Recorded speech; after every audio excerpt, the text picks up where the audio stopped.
off my screen. All right, fabulous. So last week we started with Rev Up session 1. We got through the bulk of it, but there was a few pieces towards the end that we did not get to, mainly because I wanted to cover them more in depth instead of just saying, hey, here's this, touch it and do that.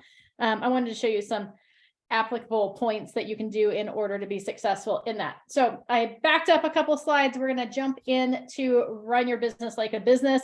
We're going to talk about the one-page simple business plan. And I'm not going to touch super deep on this because Ed is going to do business planning next Thursday morning at 10, Ed? Yes. Perfect, So yes. Next Thursday at 10, he'll be hosting a business planning. It'll be via Zoom. I'm sure people can join you in the office too, or just Zoom. Yeah, both would work. Oh, perfect. So either in the office or via Zoom, so that you can jump on and make sure you've got your plan all ironed out and ready to implement. And I would encourage you to mark it on your calendars next year in October, that when October rolls around, you start working on your business plan for the next year so that you can implement it come November and be running by the time January comes along. Because if we wait until January to implement our business plan, then if we had closings that were supposed to happen in January and they're not yet in contract, they probably aren't going to close in January. So we're going to start out the year behind. So we always want to start out, finish our year as we move through this November, December months, implementing the plan for the next year so that we hit the ground running. So one-page simple business plan. We just want to, we've kind of talked about already, we talked about last week, figuring out how much income. In fact, that was part of your homework, to maybe sit down with significant others or just spend some time dreaming about what this next year would look like, figuring out what the income is that you need for this next year, what pays your bills, what gives you that little bonus money, what helps you pay off debt, whatever it might be that you're trying to achieve in 2023, figuring out what that number looked like. And then I showed you how to calculate out how many transactions that you would need in order to walk away at the end of the year with that money as your take home, factor back in the taxes and all of that. So we walked through that last week. If you didn't join us last week, you can catch that recording. I believe Carly sent it out. It might be posted in the Foxhole. I'm not sure exactly. She's giving me a thumbs up. She sent it out so you can watch that and get caught up. That being said, now we need to figure out, okay, well, I was supposed to get 16 transactions to hit my goal next year. I don't know what I'm doing. How do I do that? What's my plan, right? So we want kind of a roadmap to point us there. So this one-page simple one is a really good way to get started. We want to talk about our outcomes at the top, right? What do we want to accomplish this next year? In the disciplines, we're going to put how we're going to accomplish those, right? What are our small steps that we're going to take to get in there? Things like lead gen, right? What kind of lead gen? Are you going to do open houses? Are you going to do a farm? Are you going to, right? So all those things in there. And then where we need to improve is going to go on that project list at the bottom. So what tangible steps do we need to implement into our business in order to get there? And we're going to have target dates on those. So if one of your thing is like, well, I need to have a touch plan, a newsletter in place that's going to go out on a monthly basis, then that might go on our project list and with a target date of when that's going to start. Okay, so one-page business plan. We want to make sure that anytime we have goals, right? We talked about this last week, that they're smart, right? So they're specific, measurable, attainable, trackable, SMAR, I forgot the R, realistic, right? No, what was it? It is relevant and timely. Relevant and timely. And then T is trackable, right? We want to know what it looks like when we get to the end. So if we just say, I want to close some deals next year, that's not a SMART goal. It would be, I want to close 15 transactions or 16 transactions by December. That would be what that looks like. All right. Oh, look, there it is. See, relevant, timely. There you go. We're going to, this is what we talked about last week, right? Personal expenses, income, transactions needed to reach your goal. we kind of jumped over this, what is an hour of your time worth? So this is something you all need to think about. And I know this really comes into play, especially as a new agent. Oftentimes you're like, I just need to make my money back. And it took me a couple months to get my first transaction and I need every penny of that transaction. But we need to think about what our time is worth, right? So anytime we spend doing something, it's time we take away from the activities that make us money. So if your desired annual income is 150,000, you would take that and divide it by 52, right? The number of weeks in a year. And then you're going to divide that goal number by the number of days worked per week. So if we wanted to make 150,000, we're going to divide it by 52. That means we need to make $2,844 per week. Okay. Then we would take that and let's just say, hey, we're going to work an average work week, 5 days. We need to make $576 a day. And we're going to divide that number of hours working in real estate daily. So let's say I'm going to work an 8-hour day. It is possible, just so everybody knows. That's 72. So every hour of your time is worth $72. Okay, does that make sense to everybody? How we got there? Okay, so if you're going to be pushing paperwork instead of making lead gen calls because you don't want to pay for a transaction coordinator, is that going to be worth your time? Probably not. It's going to be a lot cheaper to pay the transaction coordinator to shuffle all that paperwork, make sure it gets in the SkySlope appropriately. Now, that being said, as a new agent, I highly recommend that you understand the inner workings of how to get your files closed from beginning to end and how to do your paperwork and how to send something through DocuSign and how to input it into SkySlope. You have a basic understanding.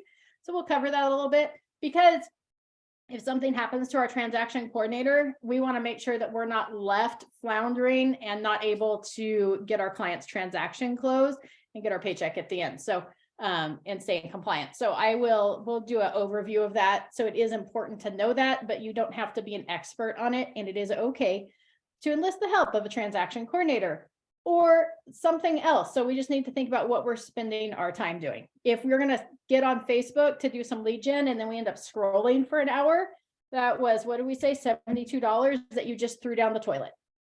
Okay, so we're going to talk about time blocking here in a minute as well and show you how to set your day up for success. Any questions about figuring out what an hour of your time is worth? All right. Oh, this is a good one.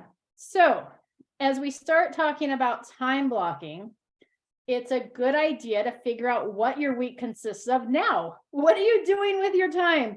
Spend some time the next week, 2 weeks, like writing down and tracking all of your time. Even if you start implementing time blocking, if you stray from your time blocks, because it takes a little while to kind of master the art of time blocking and master the art of controlling your schedule. So just start making a list like you would if you were going on a diet and you're going to track all the food you ate. Do the same thing with your time. From the time you get up until the time you go to bed, what are you spending your time doing? So that you can decide what are the key activities, what do we need to keep in our schedule, and what are some things that we need to eliminate, right? Is our week efficient, organized, and highly productive? Or is it scattered, disorganized, and wasted time? Chances are it's probably a little bit of scattered, disorganized, wasted time, because it's really hard to stay on track with everything. Revenue producing versus supporting activities. So what activities lead directly to income versus what activities can you delegate to others? Okay. And as a new agent, there's not going to be as many activities that you probably delegate to others. One of the first ones will be that transaction coordination. But as you grow and become a more experienced agent and you start having more transactions, then we can talk about what those tasks are that you would want to split off and how to grow to that next level to free your time up to really focus in on the lead gen.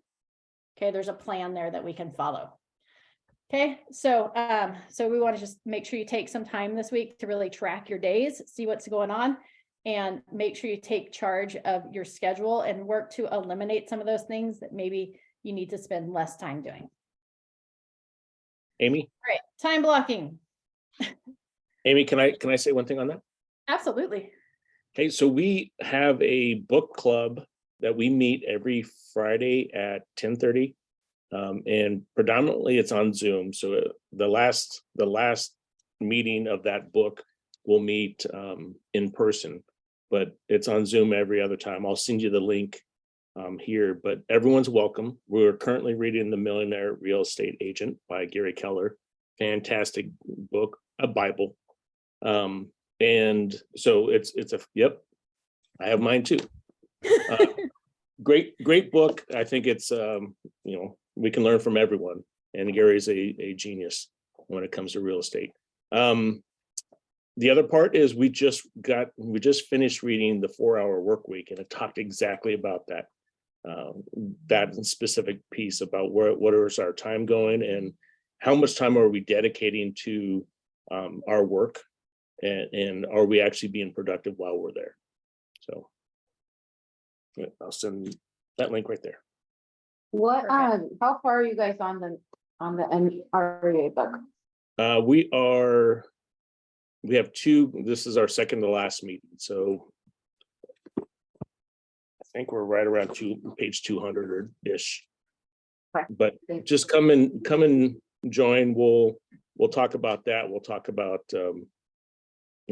there's a lot of discussion that happens, and there's room for everyone. Fabulous.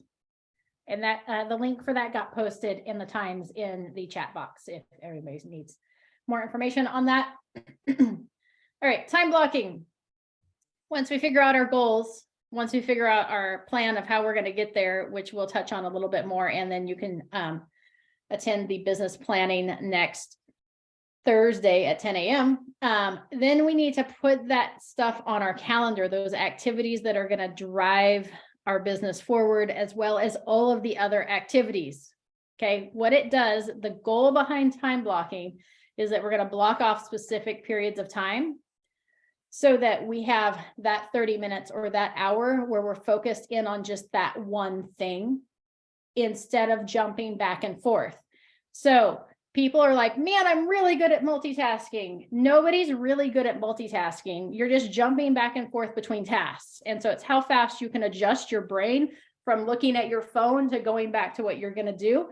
And I can guarantee you that you can get a task done faster if you don't look at your phone in the middle of trying to create that spreadsheet or in the middle of trying to write that contract. You'll write it much faster than jumping back and forth, because every time you start looking at your phone, or every time you flick over to Facebook, or every time you answer that call from that client in that moment, it distracts you from what you're doing. And it takes you a moment when you go back to look at that contract and be like, okay, where was I at? What was the next step? What did I need to fill in next? Or if you're trying to do it when you're on the phone with somebody, chances are you're probably going to make some mistakes. So it's a good idea to block off time for each and every activity that you do so that you can stay focused on that. Goes back to what Ed was saying about the 4-hour work week, right? Making your time as productive as possible. So instead of something taking twice as long as it should, it only takes you 30 minutes instead of an hour to knock out a task. Okay, we're going to time block with goals in mind, and we're going to schedule our time off before our time on. Okay, so hold on, let me get out of that window. Okay. I recommend when you start time blocking that you maybe have a paper calendar, because I feel like it's a little bit more tangible and it makes it an easier practice to start. And then you slowly transition over to a digital calendar. That being said, you may want to just start with a digital calendar. It's totally up to you. There's lots of different ways to do it. I personally like to color code my calendar. So when I'm looking at my calendar, I have one pulled up on the screen. You can create and label different colors. So the way that you do that in Google Calendars is when you pull up your calendar, it'll say My Calendars, and it'll probably just have one there. And then it's got this little thing down here that says Other Calendars. We can click Add, and then we can hit Create New Calendar, and we can name it. So maybe we want to name it Lead Generation. And then we're going to hit Create Calendar. Okay, now if I go back to my calendar, over here, we now have a calendar labeled Lead Generation. And if you hover over it and then click on the 3 dots, you can change the color of it. So maybe you're like, man, that should be green because it's a money-making activity. Right? And then when we add things to our calendar, and I'll show you how we're supposed to add stuff to our calendar here in a minute, but we can just click on it, add it. We can add title. Maybe this is open house door knocking. And then we can come down here to our calendar and click that this is a lead generation activity and hit save. And see, now it made that nice and green and pretty. Ask me later. All right. So you can make as many calendars over here as you want to color code your calendar. I recommend that you don't overcomplicate it, but it's nice because it makes it easy to see. So when we go to time block our calendar, like the slide said, you want to start with your time off before your time on. So figure out what your work days are going to look like and what your days off are going to be. Please give yourself days off. It's super important. It's okay to set expectations with your clients. It's okay to have a day that you don't work. It's actually healthy and good for you to have a couple days off or have time off. And it's really hard with real estate because you work from the office, you work from home, your laptop travels with you, your phone's with you all the time. It's really hard to be like, well, I only work from 9 to 6 and then shut off your phone at 6. And it's okay to do that. And you should get in the practice of doing it. So I encourage you to do that. So first, what we want to do is we want to schedule, figure out what our working day looks like. What hours are we going to work? I think I said it before, like at one point when my kids were younger, I worked from like 9 to 3 while my kids were in school. And then I came home and I was mom for a few hours. And then I would go back in the evening, like 7 to 9 and do a couple hours more worth of work. And that's how I wanted to structure my day so that I did real estate to create a life by design. And so I made sure I had that time with my kids that I didn't have to focus on other tasks. So you've got to decide what that day looks like. Are you working a 10-hour day? Are you working an 8-hour day? Are you working 4 days a week instead of 5 days a week? Are you working 6 days a week, right? What do you want your schedule to look like? And we're gonna make notes of that so that we have our start time and our end time. Okay, then what we want to do is we want to schedule our family time or our personal time next. Okay, so if you have like family dinner night, if you have a event for family or yourself, maybe it's really important to you to go get your hair done every 3 weeks or 6 weeks or whatever that is, put that on your calendar. It's important. Self-care is important and spending time with our friends and family is important. So maybe there's one night a week that you always go out with friends, like mark that on your calendar. So you have that on there. So you hold that time as important because it's important to recharge and it's important to spend time on ourselves. So if you look at, see if I can find my calendar, it's hiding back here somewhere. See, as I look at my calendar on Monday, I have self-care Monday. It's when everybody goes to school and work and I'm home by myself. It's fabulous.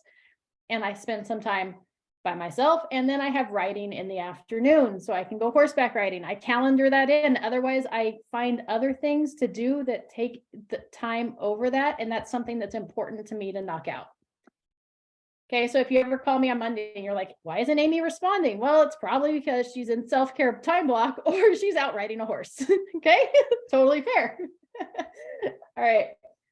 So mark that time off. Then you want to make sure you put on your calendar your non-negotiables. Are there meetings or appointments that you already have scheduled that you have to attend? Okay, so personal time, family time goes on first, time off. Secondly, we're going to put on our non-negotiables. Then we're going to put on our lead gen activities. Okay, so time block that in there. And if you don't know where to time block lead gen activities in, time block it from 9 to 11 or 9 to 12. Put it in the morning before anything else has a chance to get in the way. I promise it'll be more successful. You'll be more likely to accomplish it. If you're like, well, tomorrow I'm going to do it at 1, I can almost guarantee that you'll find 50 other things to do besides lead gen by the time 1 o'clock rolls around. So that's why we block it in the morning. If you're like, man, Amy, but nobody's home or nobody will answer the door or nobody will answer their phone, they will. Just as many people will answer their phone or the door at 9 a.m. when you're lead genning as it will at 1 o'clock when you forget to lead gen. Probably more. Okay. So mark your lead gen on there. And then we're going to put in other things. You want to pre-schedule in some appointment time slots. Okay, pre-time block some buyer presentations, pre-time block some listing presentations. You probably need like an hour to 2 hours. You're going to need some prep for that as well. So schedule in some office time. And we don't need to stack our calendar so full that every second of the day is spoken for. Okay, leave yourself some gaps in there. You may want to schedule in like when you're going to check your emails or your voicemails. Okay, probably doesn't take very long. Give yourself 2 or 3 or 4 different times during the day that you're going to check emails and check voicemails. Okay, and it's okay, like I said, leave some gaps in there because something's going to run over, some fire is going to hit that you need to put out. So we need time in our day to do that. Okay, the reason I like paper is it allows you to kind of see, you can do it with pencil, you can write it in there, erase it. When I actually used erasable colored pencils because I still liked colors on there. So you can do it however you want to, but like I said, I feel like at the beginning, it's kind of easier to see it on a calendar where you can kind of write it out and draw it and then move it over here. Now, as we're going through our time blocks, what you want to do is tomorrow I have a time block for open house door knocking at 7 o'clock. I'm going to be ready to go. So I may need some prep time today to prepare for that, right? So we may need to make sure that we think ahead and, well, if I'm going to go door knocking, I need some office prep time to prep for that. So when I get ready to go door knocking, I have my materials, I show up ready to go door knock at 7 o'clock. I'm going to set my timer on my phone for 2 hours. I'm going to put my phone in my pocket and I'm not going to take my phone back out again until my alarm goes off, and I'm going to go door knock for my open house. So I'm either going to finish door knocking or I'm going to hit 9 o'clock and my alarm's going to go off. When my alarm goes off, I can give myself permission to be done with that task, and I can move on to whatever the next task is on my calendar. Does that make sense to everybody? Set an alarm, set a timer, set something you're going to pay attention to that doesn't require you to look at your devices every 2 seconds. If it's something on your computer, if I've got time blocked that I'm going to do open house prep from 12 to 1, then I may want to go to my computer and turn off those notifications that pop up on my computer. You know, those things that pop up on your phone also pop up on your computer. Turn them off so that you're not distracted. Because I can guarantee you something will come up that seems way more important than getting that open house prep done. But that open house prep is going to be one of the most important things because it's going to help you to generate leads. Okay, does that make sense to everybody? Time blocking. You don't have to color code your calendar. You don't have to use a written calendar, but pick a calendar, pick a system that works for you and run with it. And it may be trial and error. It's okay to mess up, and it's okay to be like, well, let me try digital. And then in 2 weeks, decide this isn't working. I'm not adhering to my calendar, and then go to paper, right? So it's okay to flip back and forth and figure out what works for you. Any questions? All right, no questions. Everybody's quiet today.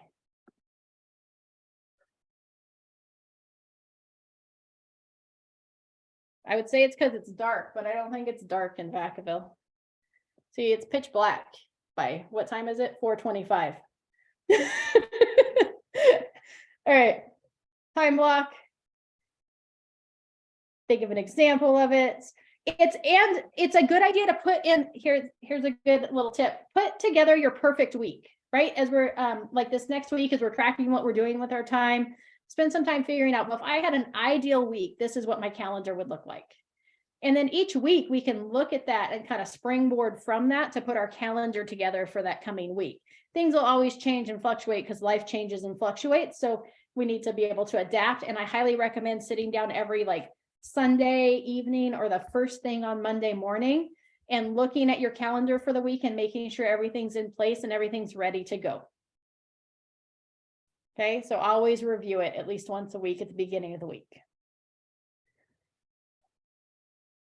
We talked about your accountability partner. All right, I'm going to back up to the GPS real quick, and we're just going to touch on that.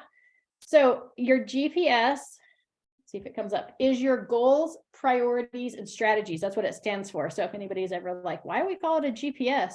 I thought it was just because it directed us where we needed to go each year, but it really stands for goals, priorities, and strategies.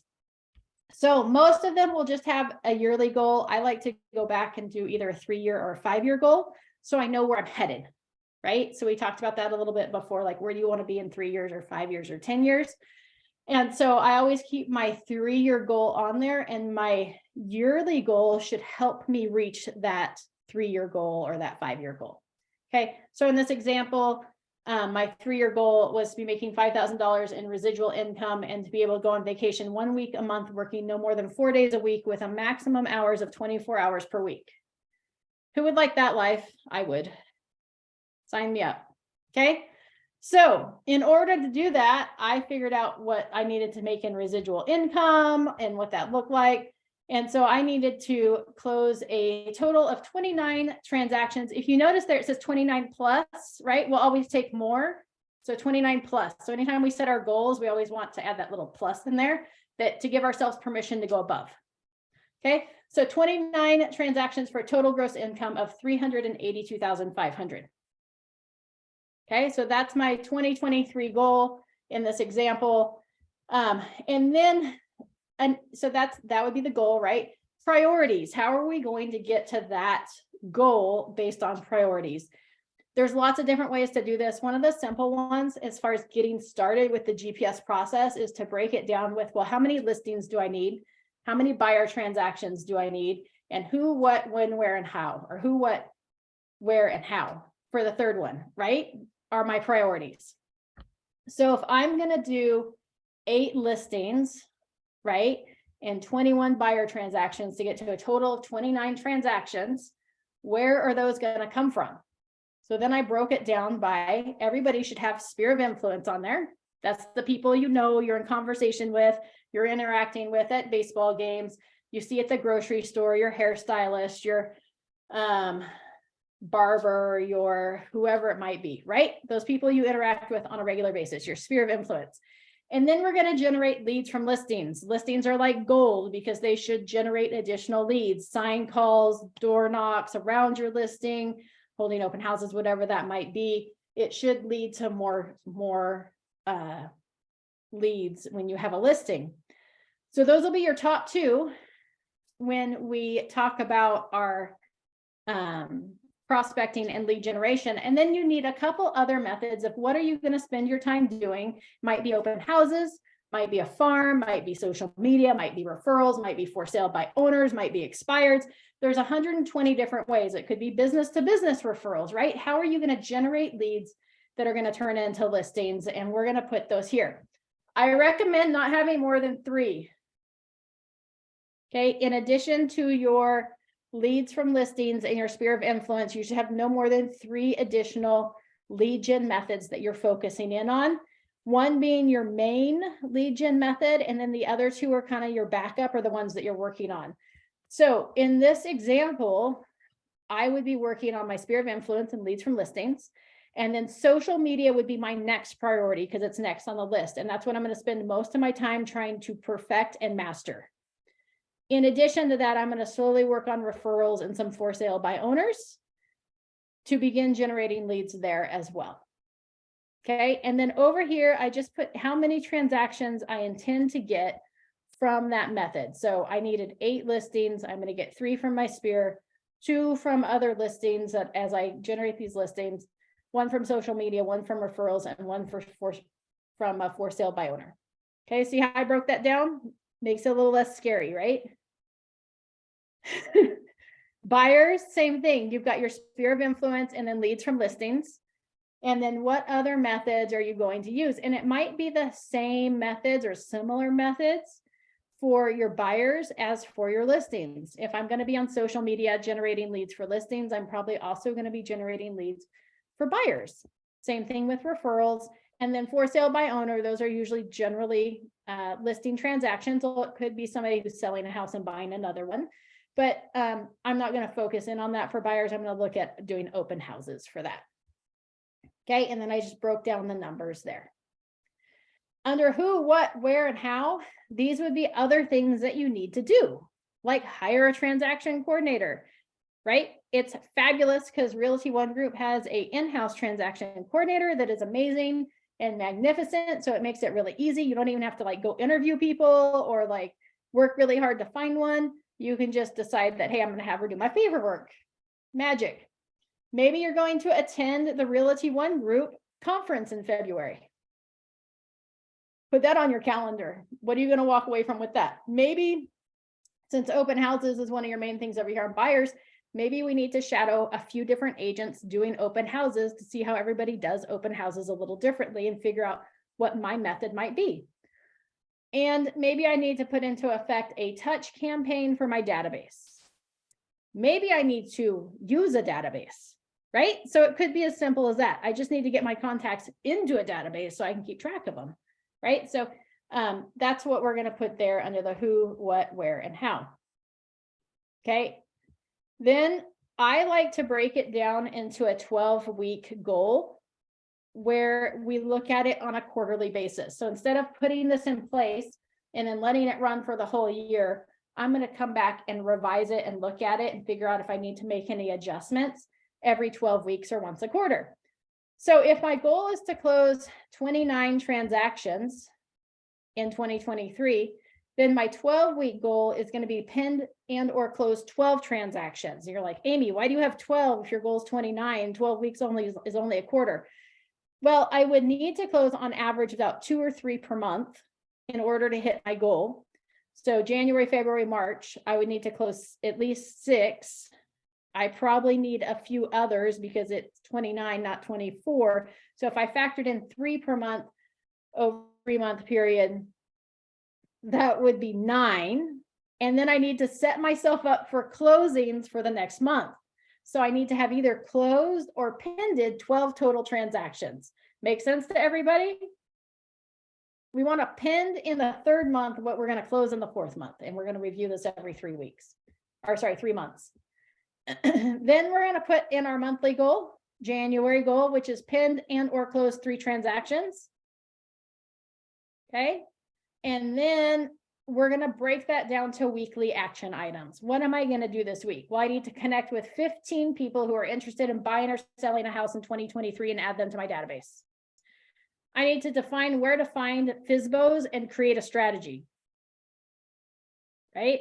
And I need to create a social media posting calendar. Okay, now until I connect with my 15 people who are interested in buying and selling a house in 2023, I'm not going to move on to my next task. Once I complete this, then I can move on to define where to find FSBOs and create a strategy. And once I've defined where to find them and I've created that strategy, then I can move on to my next action item of creating a social media posting calendar. So you want to make sure you put things in order of importance here. Okay, GPS. And then we're going to come back. We're going to redo this weekly action items each and every week. At the beginning of the week, when you review your calendar, you're going to review these weekly action items. That would be our 411. At the end of each month, we're going to review the goal for the next month. And at the end of each quarter, we're going to see how close we are and whether we're on track or not, and whether we need to make any adjustments. Any questions? I will have Abby send this GPS complete with the example on it over to Carly when she sends you the recording so that you can post it with it. There's a blank one on here as well. Ta-da! There we go. I was thinking that it's gone. So anyways, GPS. That will help you stay on track. I recommend if you're going to do this, that you print it up, at least down here where it says your monthly goal and your weekly action items. Print that up and keep it on your desk, keep it on your computer, keep it in front of you so you stay focused on what you need to be working on and accomplishing each and every day and each and every week. That'll keep you on track. What you will also want to do is you're going to want to draw out your whole year and figure out what that looks like. If I'm going to generate leads from open houses, if I'm going to have 8 closings from open houses, how many open houses do I need to host in order to get 8 leads that are going to close this year? Right. And then we may want to sit down with a calendar and put that all on the calendar. When are we going on a training? What weekends are we doing open houses? Are we doing activities before that? Are we going to do pop buys for our existing clients? Like all these different things that we might want to do. Are you doing a farm where you're going to market a neighborhood? Then let's calendar out what that year is going to look like for you when you need to be prepping for the activity, when the activity is actually going to be, and put it on a calendar. It'll make it a lot easier for you to hit your goals and accomplish what you're looking to accomplish. Any questions before we move on?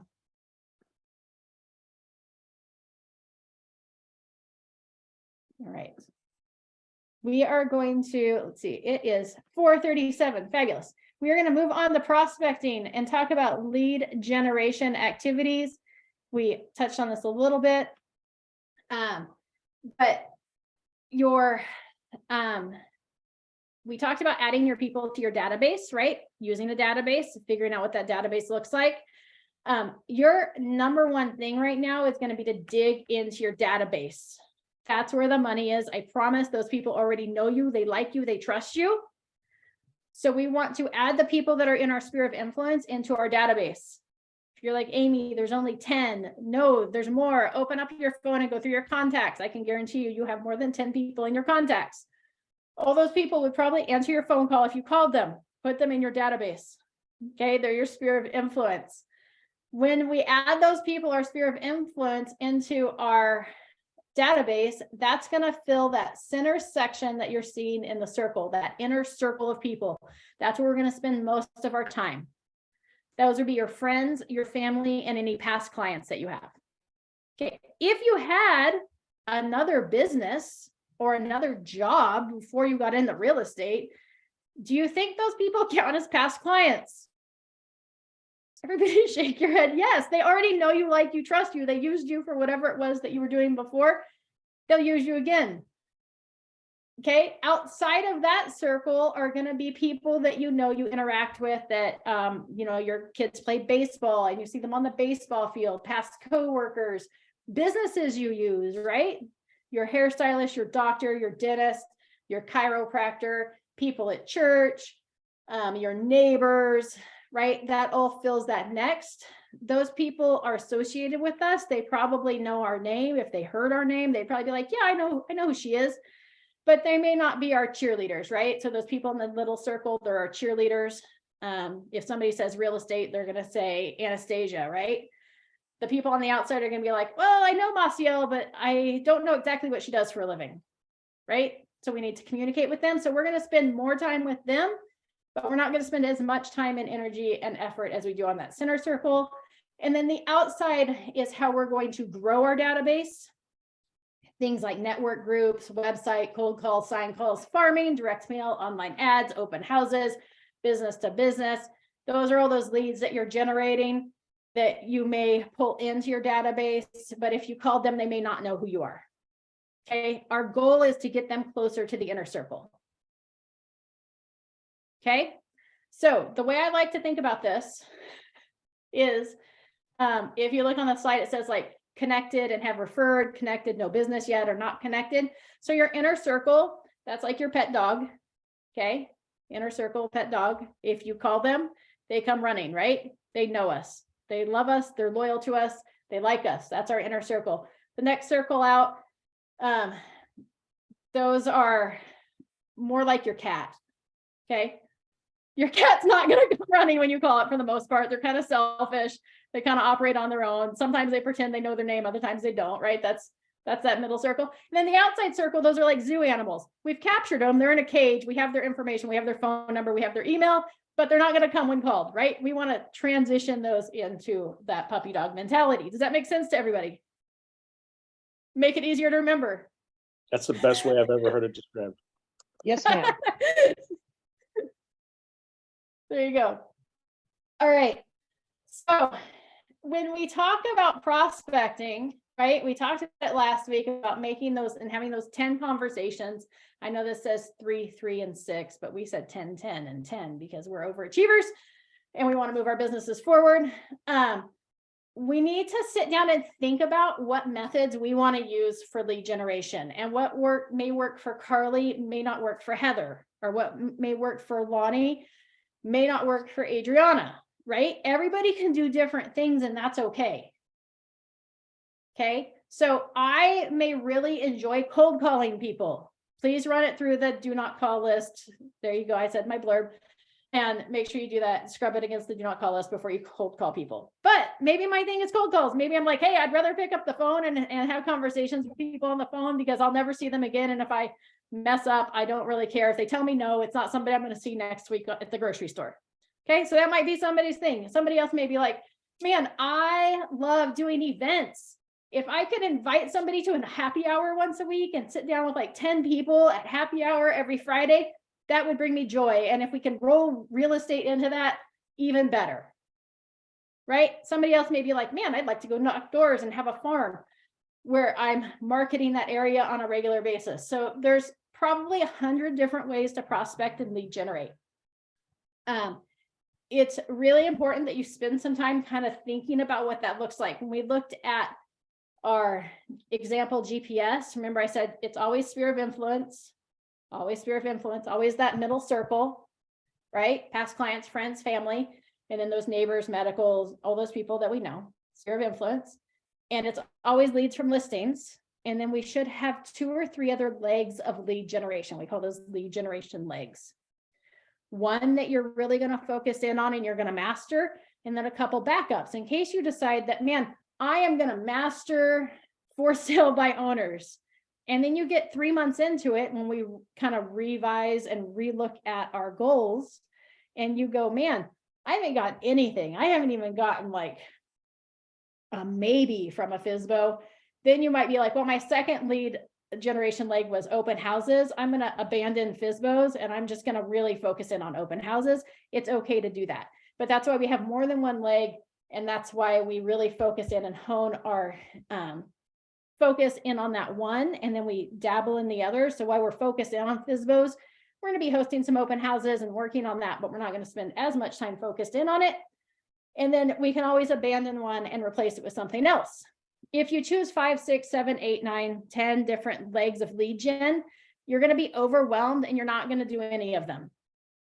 You're gonna be like, what am I gonna do today? And then you're gonna be like, I don't even know where to start, so I quit.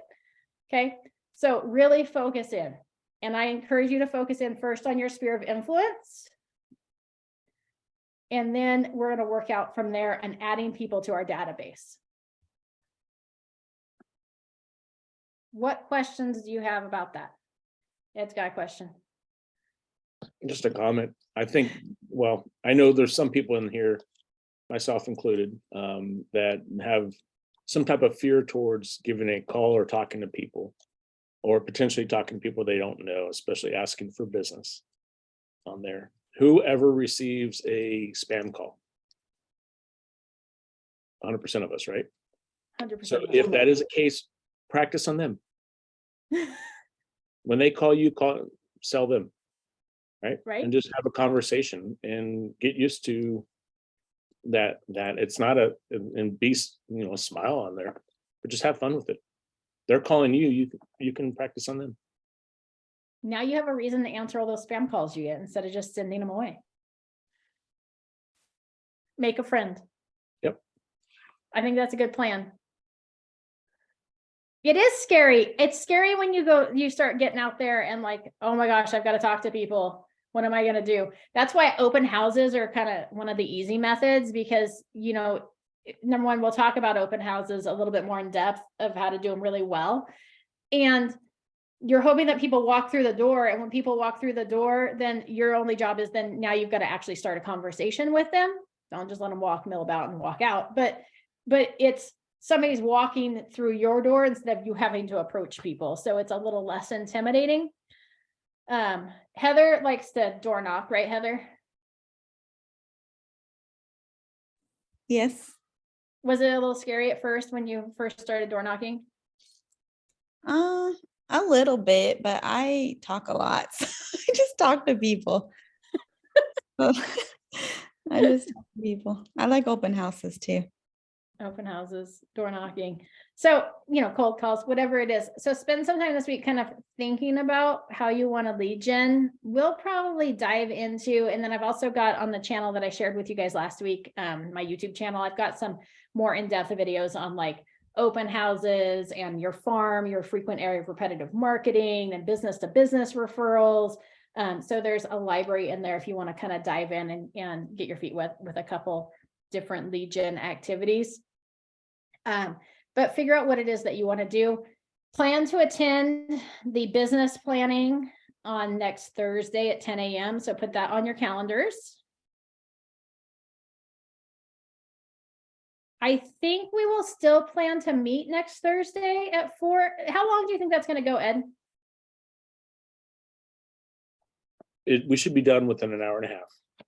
Okay, so it won't go too long. So I think we'll still plan to meet next Thursday, but I may just do it kind of because we're heading into the holiday season, just open forum. If you guys have questions, need help with something, just need an extra boost of confidence, have questions, whatever it might be, we'll just kind of have an open forum from 4 o'clock to 5 o'clock next week so that you feel like you can go into the holiday season getting all of your questions answered. And please don't, just because, you know, Christmas is coming and New Year's, don't quit working. It's okay to have family time, and it's okay to enjoy some cookies and some whatever you might do for, you know, your holiday dinner and have that time, but throw in some work in between. Make sure you're setting yourself up for success for this next year. So don't quit over the next couple of weeks. And Ed's going to tell us about One Summit. One Summit 2023. It's in February. It's a fantastic time. It's not a normal real estate conference. We've had Robert O'Neill, from the guy who was involved with Osama bin Laden, the raid there. We've had Magic Johnson. We've had Simon Sinek. We've had Dr. Eric Thomas. Just a lot of great speakers that will be there. It is real estate focused, but it's really not. It's more on the culture of the company and getting some good information. So if you're available, it is the 20th to the 22nd of February. The 19th and the 23rd is when we're traveling. And it's going to be a great time. There is the information on that link. And if you can make it, it's a great little time. We usually spend a lot of time together.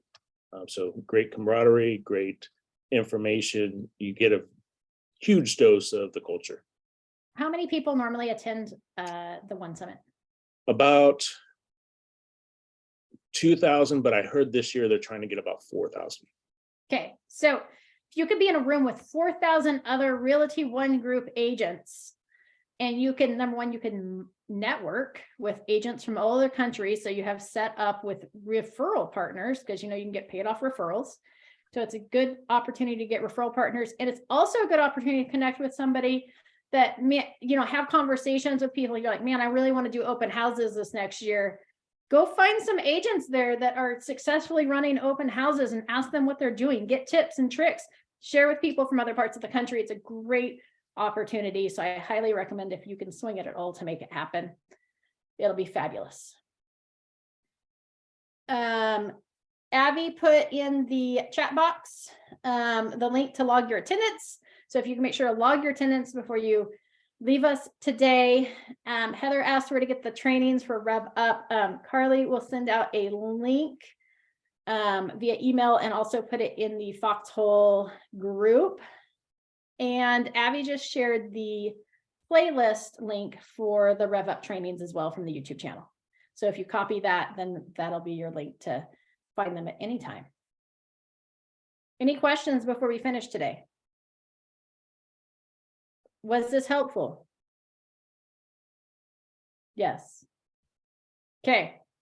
So next week, we'll just do a check-in at 4 o'clock. You'll have the business planning at 10, and then we'll be off for a couple of weeks due to the holidays, but I may sprinkle in just some bonus training. So pay attention to the Foxhole, and I'll let Carly know if I'm going to get those on the calendar, just sometimes to come together. Maybe we can dig into some tech or some little tidbits or more into lead gen. So if you have things that you would like me to kind of touch on over the next couple of weeks, shoot me over a message, track me down. If you want my phone number,